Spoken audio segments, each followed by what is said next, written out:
Hello kids, please subscribe my channel and enjoy my new video.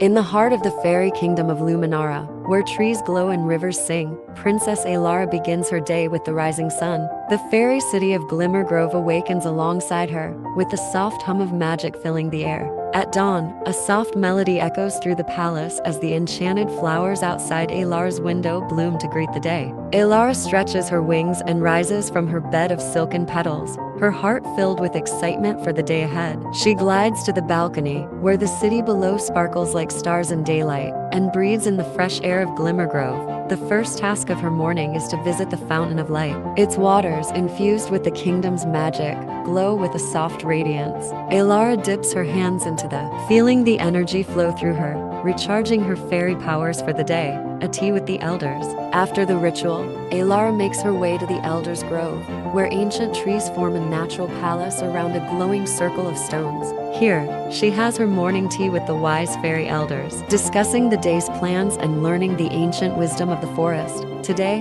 the elders speak of a mysterious disturbance in the far fields. Elara's heart skips a beat, sensing an adventure ahead, but she keeps her composure. We will see to it, she promises, knowing that her duties as princess come first. Once her tea is finished, Elara gathers her closest companions Zephyr, the wind sprite, and Ivy, the forest nymph. Together, they set out on their first task, ensuring that the Glowvine Garden, a magical garden that supplies energy to the entire fairy city, is thriving. The princess glides over the city, her wings shimmering in the early morning light. Below her, fairy citizens are beginning their own routines, pixies arranging flower petals for festivals, and sprites casting gentle spells to help crops grow. It's a peaceful morning, but the mystery of the far fields lingers in her mind. To be continued. As the morning unfolds, Elara's routine will soon be interrupted by unexpected challenges. But for now, her focus remains on the tasks ahead, protecting her kingdom and keeping its magic alive.